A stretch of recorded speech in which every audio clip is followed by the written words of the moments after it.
bombastic side-eye, criminal offensive side-eye. Ngapi bohong.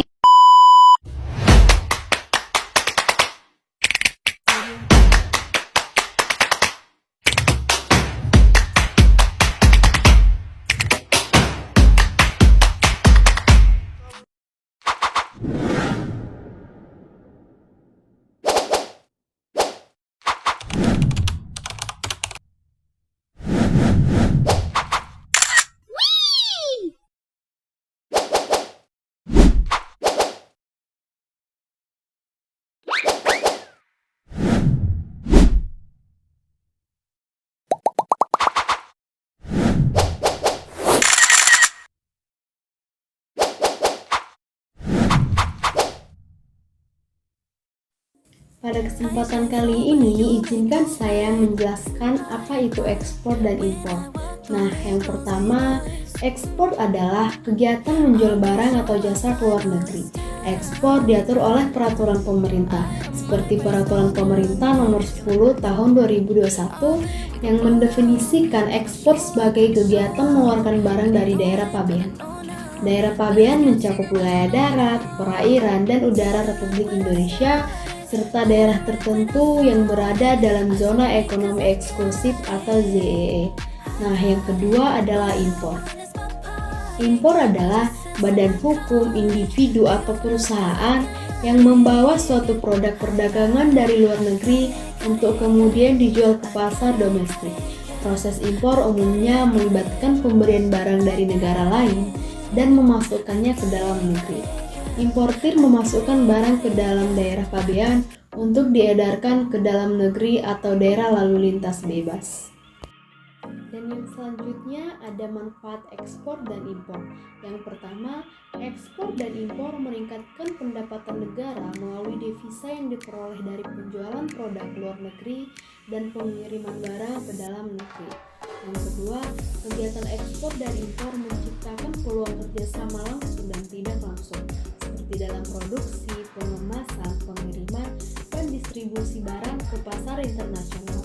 Yang ketiga, ekspor dan impor membantu meningkatkan diversifikasi ekonomi suatu negara dengan mengembangkan berbagai industri dan meningkatkan kemampuan negara dalam menghadapi persaingan global.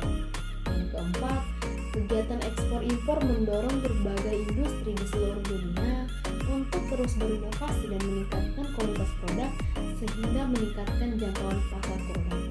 Yang kelima, penjualan produk luar negeri dapat meningkatkan keuntungan dengan menggunakan perbedaan ekonomi dan mata uang antar negara.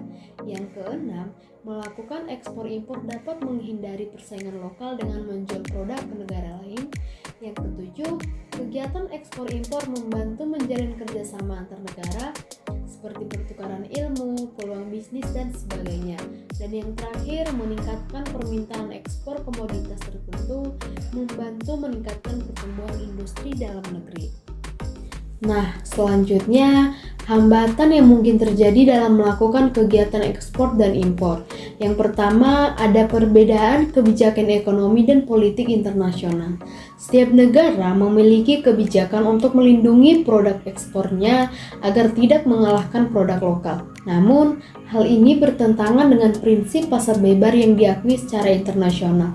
Kebijakan proteksi ini biasanya melibatkan perbatasan impor dan peningkatan tarif impor yang dapat meningkatkan biaya produksi bagi para importir. Yang kedua ada konflik di negara. Situasi konflik di negara dapat menghambat kegiatan ekspor. Konflik dapat berupa perang, kudeta, kerusuhan massal, dan demonstrasi besar-besaran. Ketidakstabilan ini mempengaruhi keamanan transaksi perdagangan dan dapat mengurangi aktivitas ekspor-impor serta sulitnya mendapatkan pendapatan dari investasi. Sebagai akibatnya, konflik di suatu negara dapat secara signifikan menurunkan pertumbuhan ekonomi domestik. Dan yang ketiga ada perbedaan mata uang. Biasanya setiap negara memiliki mata uang sendiri yang kadang membuat sulit dalam transaksi karena perlu mengonversi mata uang.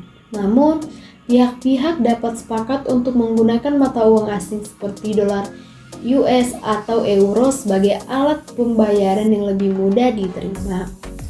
Yang keempat, ada rendahnya kualitas sumber daya manusia. Kualitas produk dan kualitas sumber daya manusia saling terkait erat. Untuk mencapai produk yang berkualitas tinggi, sangat penting untuk memiliki tim yang terampil dan berkualitas. Sumber daya manusia merupakan faktor kunci dalam proses produksi karena mereka dapat menciptakan produk yang kompetitif di pasar global. Oleh karena itu, dalam membangun bisnis yang sukses dan berkelanjutan, pemilihan tenaga kerja harus dilakukan dengan cermat dan sesuai dengan kebutuhan spesifik perusahaan. Yang kelima, ada organisasi satu regional. Beberapa negara menerapkan kebijakan di mana hanya anggota organisasi regional tertentu yang dapat mengekspor produk mereka ke pasar tersebut.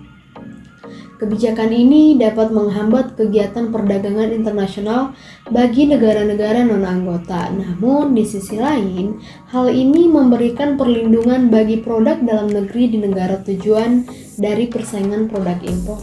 Dan yang terakhir, ada rumitnya birokrasi. Untuk memulai kegiatan perdagangan internasional, perusahaan harus mengurus persetujuan birokrasi yang kompleks. Namun, proses ini seringkali rumit dan biayanya dapat memberatkan perusahaan. Lamanya proses pengajuan persetujuan tersebut bisa berdampak negatif seperti meningkatkan biaya produksi, merusak kepercayaan dengan konsumen, dan mengurangi pendapatan negara. Nah, yang terakhir, perspektif ekspor dan impor di zaman digitalisasi. Yang pertama yaitu digitalisasi bisnis online telah memungkinkan pengiriman barang ekspor impor menjadi lebih efisien dan cepat. Yang kedua, pemanfaatan teknologi digital sangat penting dalam tahapan awal ekspor. Digitalisasi ekspor akan sangat bermanfaat untuk memudahkan dan memperlancar serta meningkatkan ekspor. Yang ketiga, strategi yang akan ditempuh terkait upaya meningkatkan fasilitasi ekspor dan impor untuk mendukung daya saing produk nasional meliputi komunikasi digital yang interaktif, partisipatif, egaliter, dan desentralisasi.